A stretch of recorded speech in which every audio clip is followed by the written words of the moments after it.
Shalom, shalom, la paix dans les cœurs. Bonjour chers frères et sœurs, bonjour chers tous. La paix sur vous. Lamassé, assalamu alaikum. Bonjour tout le monde et shalom à vous tous. Chers amis, bénis dans le nom du Seigneur Jésus-Christ. Que la grandeur du Dieu Tout-Puissant, du Dieu d'Abraham, d'Isaac et de Jacob, soit sur nous tous.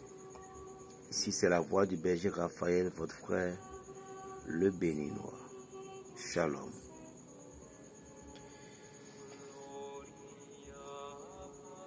Nous ne pouvons pas suivre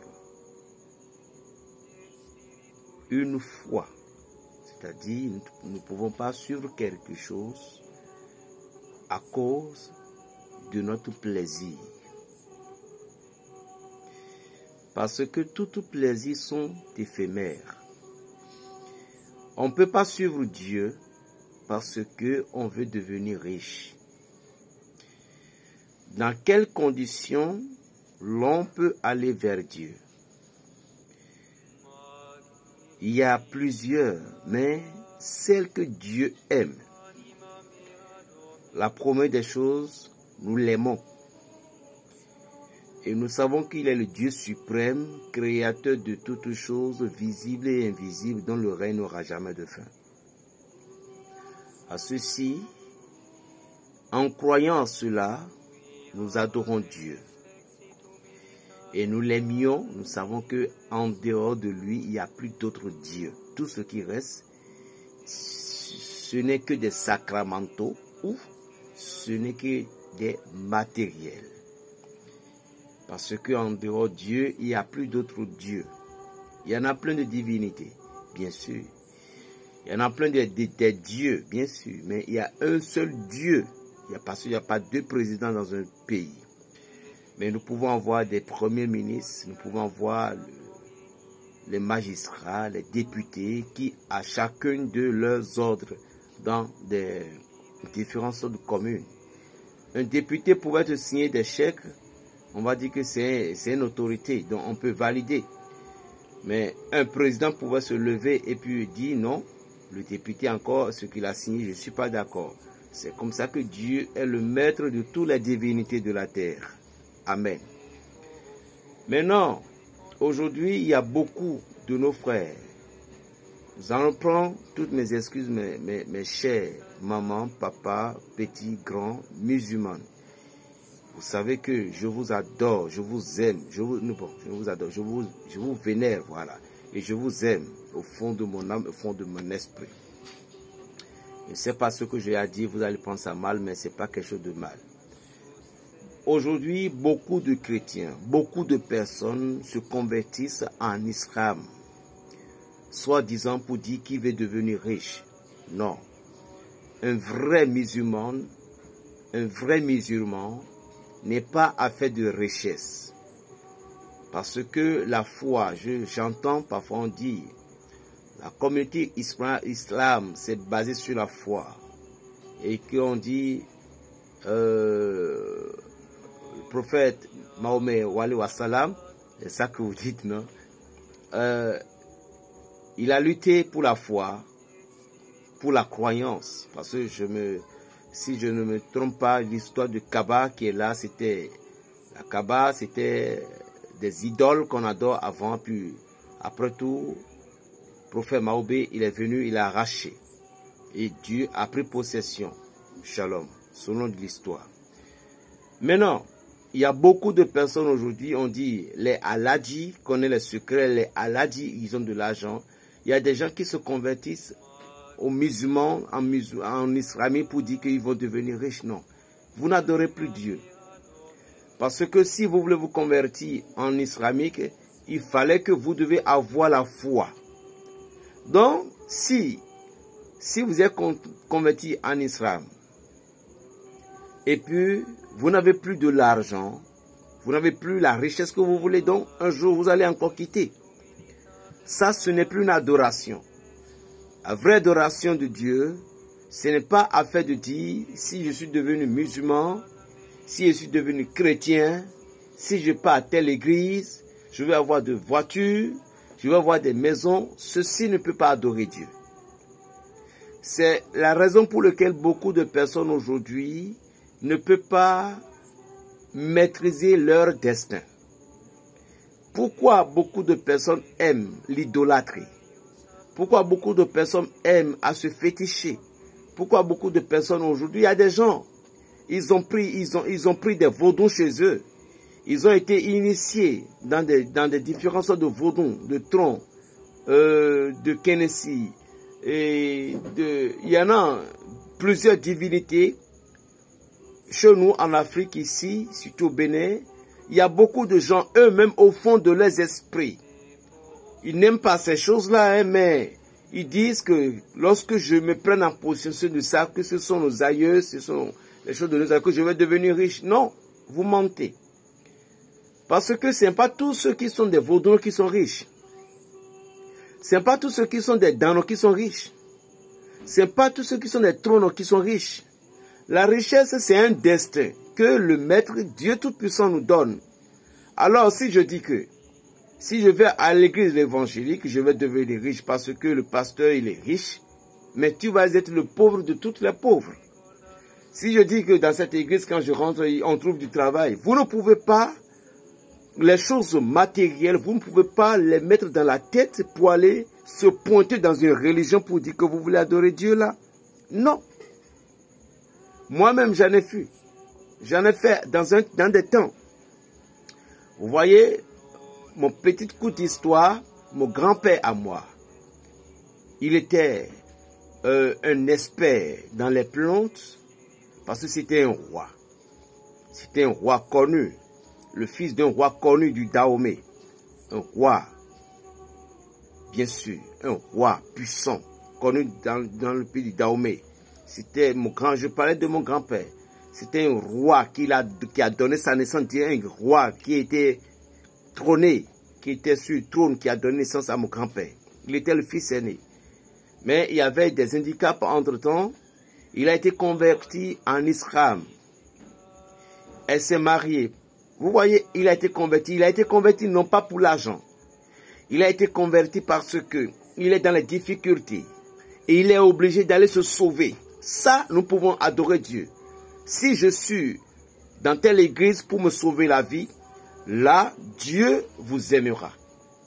S'il voit que je suis devenu musulman, pour que Dieu va me protéger contre la sorcellerie, Dieu est d'accord.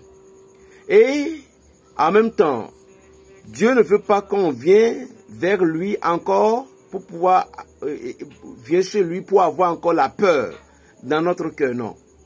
Lorsque vous partez chez Dieu, et vous savez que si je suis en islam, je serai protégé. Si je suis catholique, je serai protégé. Si je suis évangélique, la sorcellerie va me lâcher.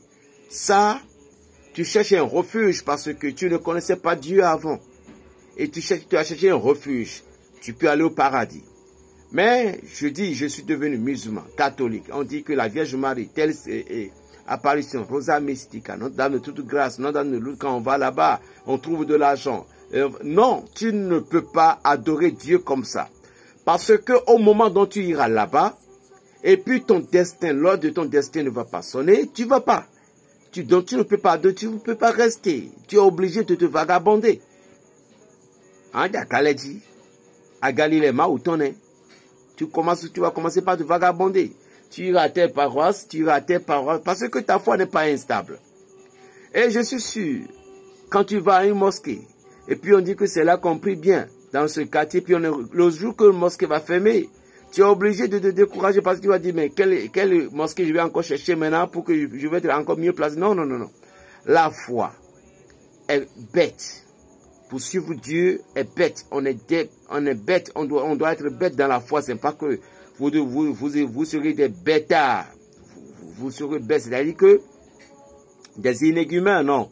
Mais la foi, c'est de suivre ce que nous ne pouvons pas discerner. C'est de suivre ce que nous ne pouvons pas expliquer. Lorsque ton ami, il s'est converti, il est devenu chrétien, il est devenu riche, c'est pas que toi aussi tu vas convertir, tu vas devenir chrétien, puis tu vas devenir riche. Parce que son destin n'est pas ton destin. C'est ce que vous avez oublié. Si aujourd'hui les êtres humains pouvaient comprendre ce qui se passe dans leur vie, mais vous serez heureuse. Parce que c'est le destin. Il y a des gens qui abandonnent leur destin. Il y a des gens même, lorsque vous rencontrez une femme, et puis cette femme, vous avez juste besoin de sa cesse. Et si vous êtes musulman, vous pouvez lui dire, non, moi, ma religion ne m'interdit pas, je peux te marier, et puis tu peux aller dans ton église, et puis après tout, je peux être avec mes soeurs musulmanes. Et tout, lorsqu'il se mariait, après tout, quand il a eu les jupons de la femme, la langue change. On dit que tu vas te convertir forcément. Ce n'est pas de l'amour. Le vrai amour, c'est de lui dire, ma soeur, moi je suis musulman. Et si tu viens à moi, sache que tu vas te convertir un jour. Si elle est d'accord, ça c'est l'amour pur. Il y a des gens qui disent, des chrétiens, tu vois une fille musulmane, tu vois qu'elle est belle, et tu as dit, je te promets, Latifa, je vais me convertir. Mais tu sais bien dans ton cœur que Latifa, tu veux juste coucher avec Latifa. Et tu ne veux pas convertir dans sa religion, tu veux juste coucher. On appelle ça c'est du péché. Écoutez, vous ne pouvez pas imposer des intérêts pour aller vers Dieu. L'intérêt ne peut pas aller dans la maison du Saint-Esprit. C'est ce que certaines personnes ne comprennent pas. Vous voyez par exemple, lorsque nous avons parlé des offrandes passées, il y a des gens, ils cherchent toujours des intérêts. On dit offrande. Vous n'avez pas compris le sens d'offrande. On n'a même pas besoin même de vous montrer tout ce qu'on va faire. Mais pourtant, on a fait. On n'accuse personne. Mais offrande, c'est quoi? Offrande, c'est jeter quelque chose que vous ne pouviez même plus espérer. Parce que à qui vous avez donné? À un être invisible, Dieu qu'on ne voit pas. Et ce Dieu, il a tellement fait pour toi aujourd'hui, tu as voyagé. Tu es parti en Europe, Danemark, Canada, Australie, Belgique, Haïti, Maroc, Italie, Rome. Dans tous les contrées de la terre, grâce à ce Dieu, tu as voyagé et dit, fais-moi de l'offrande. Oh là là, mais c'est quel plaisir pour moi de lui faire offrande. Parce que je me rappelle bien dans les Écritures saintes, tout le monde donnait leurs offrandes. Tout le monde, mais il y a une vieille dame qui est venue. Il dit, elle a déposé. Jésus dit, mais vous voyez cette dame, ses offrandes ont été acceptées parce qu'elle a donné tout ce qu'elle a dans son cœur. Alléluia. C'est tout ce que vous avez donné, mais vous voulez donner, vous avez fait tellement de calculs. Mais comment vous pouviez obtenir? Ou soit, l'Esprit de Dieu vous a dit, c'est ça que tu dois donner mon fils, pour pouvoir obtenir, récupérer certaines dons, certaines grâces. Tu dis, mais c'est déjà trop. Mais écoute-moi, tu es devenu Caïn ou quoi? Mais Caïn, qu'est-ce qu'il a fait? Il a réduit. Il y a un frère, excusez-moi, ce n'est pas pour la glorifier. Pour le glorifier, pardon, d'abord, ce n'est pas trop bon de faire ces choses-là. Bon, je ne vais plus parler de ça, mais un frère où la Vierge lui a demandé certains gestes. Elle a obéi. Et normalement, dans l'offrande, elle n'a plus à faire de la part. Elle a encore fait. Le frère en question a encore fait. Ça m'a étonné. Je dis, mais quelle foi tu as? Il dit non. Quand Dieu a dit de faire, on doit obéir tous. Vous voyez, ce petit geste, on ne lui a pas demandé. Il a déjà fait. Ça n'a même pas fait une semaine. La Vierge lui a demandé. Bon, ça c'est un secret entre eux et bien la Vierge. Elle a compris. Mais celle-ci, elle a encore fait. Oh là là, quelle foi. Que Dieu bénisse chacune de vous pour une foi. La foi que vous avez. Et puis vous avez pu faire certaines choses. Il y a une dame qui m'a appelé. Mais j'ai pardon, je n'ai rien. J'ai que ci, j'ai que ça. Qu'est-ce que je peux faire? Mais je ne veux pas rater. Écoutez-moi. Dieu voit le cœur. Il y a une passage biblique qui me plaise tant. L'homme regarde ce qui est au-dessus de ses yeux. Mais Dieu lui fusionne. Il regarde le cœur de l'homme. Seul votre cœur peut vous donner des miracles. Écoutez mes amis. Rien ne s'échappe à l'œil de Dieu Tout-Puissant. Rien ne s'échappe à son œil. Il voit tout, il contemple tout. Lorsque le Seigneur te dit, donne-moi 1000 francs, et toi tu dis, c'est pas Dieu qui a parlé. Au lieu de 1000 francs, je vais te donner 300. Il va enlever ces 1000 francs-là. Et plus, c'est ce que l'homme ne comprend pas. Et vous devez savoir, tout ce que vous avez fait pour le Seigneur, Dieu des armées récompense toujours. Dans la Bible, ça a été dit clair. Le don ou offrande, peu importe, délivre de la mort. Le don, l'offrande, libère du péché. Lorsque vous voulez faire quelque chose à Dieu, n'imposez pas vos problèmes. C'est-à-dire, n'imposez pas vos lois d'abord. Vous ne pouvez pas aller vers Dieu. On m'a dit que l'église évangélique qui est là, qu'on fait des miracles. Et c'est à cause des miracles que toi tu es parti là-bas. Tu ne peux pas avoir ces miracles-là. Parce qu'on a demandé à Jésus-Christ, fais-nous un miracle si tu es de Dieu. Le jour que toi tu iras à l'église, il n'y aura pas de miracle. Mais le jour que tu n'auras pas l'intention, mais le jour que tu dis que tu as besoin de Dieu, je suis assoiffé de Dieu. Il y a une dame de Guadeloupe qui dit, berger, qu'est-ce que je vais faire pour pouvoir maintenir le chemin de mon Dieu? Je ne veux pas écarter du chemin de mon Dieu. Berger, s'il te plaît, aide-moi. Je n'ai pas de temps, mais je ne veux pas perdre mon Dieu. Voilà ce que Dieu a besoin. Dieu a envoyé Élie dans un village, dans un contrée. La femme cananéenne, la femme sunamite, elle n'a que petit pain. Et lui et son fils, elles vont manger. Dieu n'a rien donné à ces femmes-là. Il dit, Élie, je t'envoie là-bas. Il y a une femme sunamite qui va s'occuper de toi. Oh, vous, mes chers mamans, quel amour Dieu a pour vous. Combien de fois Dieu vous adore, Dieu vous apprécie. Si vous pouvez comprendre qui est Dieu, si vous pouvez donner votre foi à Dieu, si vous pouvez comprendre que toute chose n'était que vanité et vanité. Vous pleurez, vous avez pleuré, vous, Seigneur, je veux un mari, Seigneur, je veux une femme. Mais depuis que Dieu vous a donné le mari là en question, Dieu n'a plus la place dans votre cœur. Ah, quel malheur et quelle douleur, quelle souffrance atroce que vous donnez au Christ.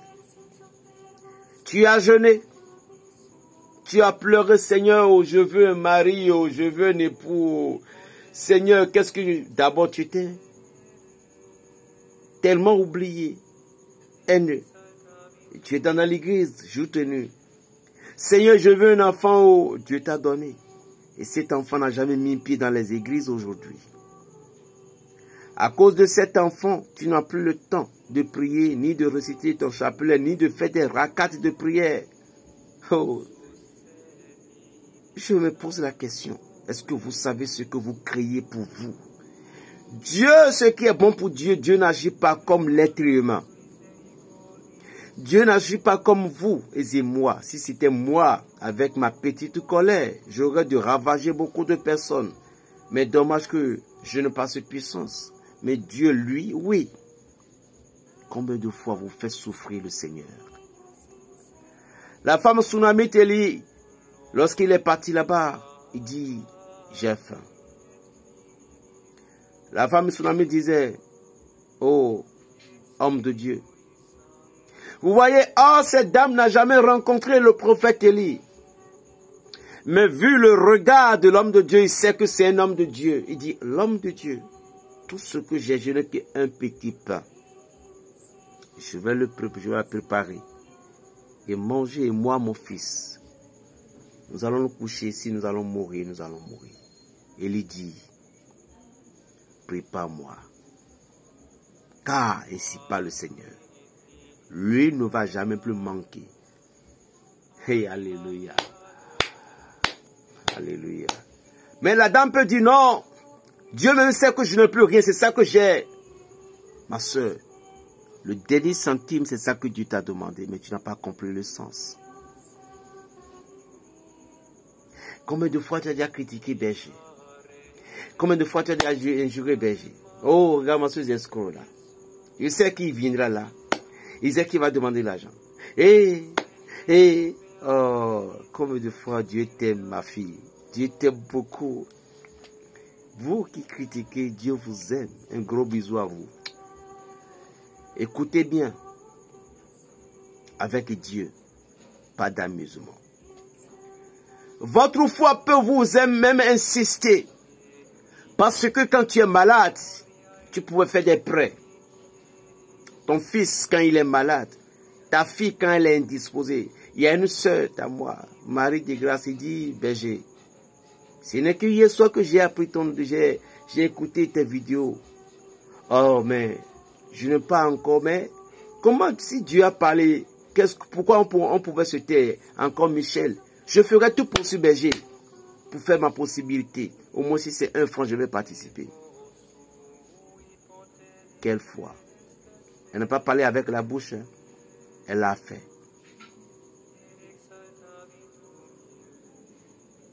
Une qui est à Côte d'Ivoire, il dit, berger, si c'est pour Dieu, mais qu'est-ce que nous on va faire? Ben, on va faire tout possible. Quelle foi. Christine. Quelle foi. Plus qu'à quelle foi. Écoutez-moi, rien ne se perd devant Dieu. Rien. Et je sais que aujourd'hui c'est la 2e jour. Par ces conséquences de 7 jours, je supplie le Seigneur, parce que ce n'est pas moi. Il y a une fille, sœur congolaise, elle a prié pour moi, elle dit, berger, continue à faire des miracles. Je dis non, ce n'est pas moi qui fais des miracles, c'est Dieu qui fait des miracles. L'eau, beaucoup de témoignages. Hier, les témoignages ont commencé. Berger, tu m'as fait du bien. Ce n'est pas moi, mes amis. Remercie Dieu. Si vous avez des cadeaux pour moi, moi je prends. Je dis, je ne fais pas de l'hypocrisie. Berger, c'est pour un cadeau. Oui, je prends. Bien sûr. Pourquoi pas?